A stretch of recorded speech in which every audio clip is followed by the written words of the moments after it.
피부 미용 병원에서 의사로 일하다 보면 많은 사람들이 보톡스 내성과 관련된 걱정을 표한다. 개인적으로 보톡스 내성은 공포 마케팅에 활용된다고 생각한다. 공포 마케팅? 말 그대로 소비자에게 일종의 불안이나 공포심을 조성해 제품에 대한 관심을 유도하는 것이다.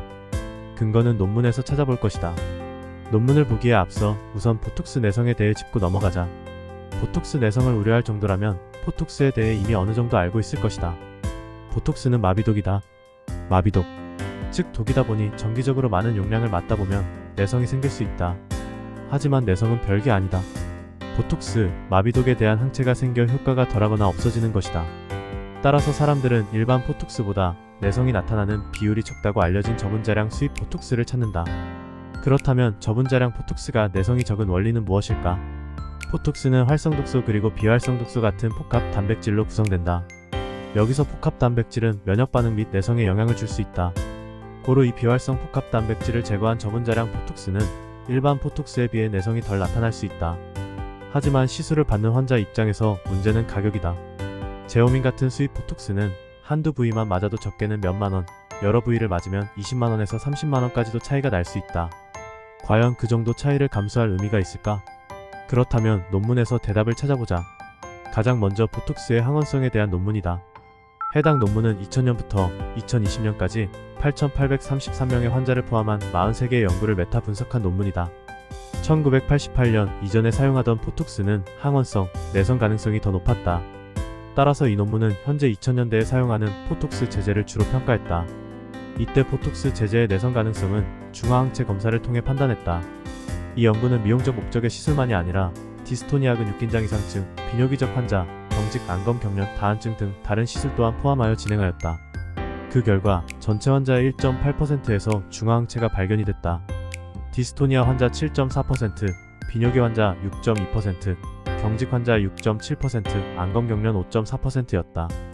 반면 다한증 0.4%, 미용 시술은 0.2%로 낮게 확인됐다. 개인적으로 사용 목적에 따른 내성의 차이는 사용하는 보톡스 용량의 차이로 생각된다. 재밌는 점은 제오민 같은 보톡스 INCO와 일반 보톡스인 ONA의 통계적인 내성 가능성 차이가 없었다는 것이다.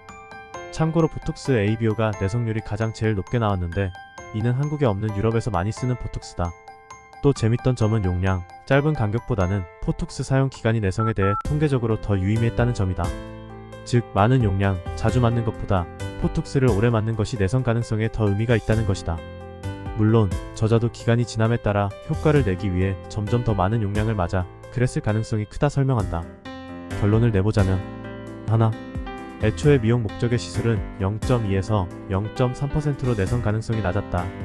둘, 제오민 같은 보톡스 INCO와 일반 보톡스인 ONA의 유의미한 통계적 내성 차이는 없었다. 때문에 N년째 미용병원 의사를 하고 있는 난 보톡스 내성을 공포 마케팅이라 생각한다. 가격 차이를 감수할 만큼 유의미한 차이가 없는 것이다. 하나의 논문으로는 성에 차지 않으니 추가적으로 다른 논문을 리뷰해보자. 해당 논문은 엘러건사의 보톡스 제품을 연구한 논문이다. 일반적인 국산 보톡스들이 해당된다. 2023년 총 6,146명 33개 연구에 대한 메타 분석이다. 전 논문과 동일하게 미용적 시술만을 다루지 않았다. 심유미간 주름에서 600유성인 뇌졸중 후 경직까지 다양했다. 중화항체 결과가 있는 5,876명을 다룬다. 연구마다 1.4%까지 중화항체 생성률은 다양했고 총 27명 0.5%였다. 빠르게 결과부터 보자. 우선 시술별 항체 생성률 표이다.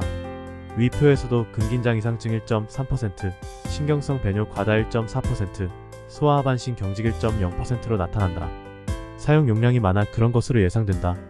미용 시술에 해당되는 미간 주름 0.4%, 다한증 0.4%, 눈가주름 0%로 나타난다.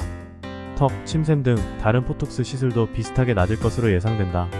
또 재밌는 점은 항체가 생긴 27명 중 5명이 보톡스 내성이 생겼다는 것이다. 그 외에 14명은 항체가 있음에도 계속 반응했다. 이는 다르게 해석하면 항체가 있음에도 보톡스 효과는 어느 정도 나타난다는 것이다. 그 외 보톡스 용량, 시술 횟수, 간격 내성의 가능성은 통계적으로 확인되지 않았다. 이를 나타내는 연구 결과로는 먼저 다양한 용량 유넛, 주기에서 항체 생성을 나타내는 표, 9번째 시술 이전에 항체 생성, 10회 이후에는 없음을 확인할 수 있는 표, 시술 간격에 따른 차이가 없음을 나타내는 표를 참고 바란다. 두 번째 논문의 결론을 정리해보자. 하나, 국산 보톡스도 내성 확률이 0.5%다. 둘. 근긴장 이상증, 배뇨장애 등 시술을 포함한 것으로 미용 시술은 더 낮을 수 있다. 셋. 용량, 간격, 횟수는 내성의 유의미한 통계적 가능성을 보이지 못했다. 이 분석만 보면 운이 내성 확률을 굉장히 좌지우지한다고 볼 수 있다. 용량도 큰 의미가 없었고 간격도 101일에서 186일로 충분했다. 또한 9회 안에 내성이 생겼고 그 이후에는 생기지 않았다. 내성이 생길 사람은 초반에 생기고 10회 이상 맞아도 안 생길 사람은 안 생겼다. 제오민 같은 INCO 보톡스도 항체 생성률이 0%에서 1.8%로 보고되고 있고 이는 일반 보톡스와 유사하다. 다시 한번 그냥 국산 보톡스 싼 것을 맞는 것을 추천한다. 여기까지 두 가지의 논문을 살펴보았다. 영상을 여기까지 시청했음에도 믿을 수 없다면 보톡스와 관련된 다른 논문들을 더 살펴보아도 좋다. 다만 유의할 점이 있다. 1997년 이전 보톡스 제제와 그 이후 제제가 다르다는 점이다. 2000년부터 현재까지 사용하는 ONABOTOLINUMTOXIN 어는 내성 가능성이 낮다. 따라서 옛날 연구는 현재와 맞지 않으므로 해석 시 주의가 필요하다. 그럼에도 불구하고 제오민과 같은 수입 보톡스를 찾는 분들이 있다. 그런 분들을 위해 병원에서 재고는 가지고 있으나 나는 한 번 아니 2번 이상 그런 분들을 설득한다. 저라면 국산 보톡스 맞고 남은 돈으로 가족끼리 소고기 사 먹습니다.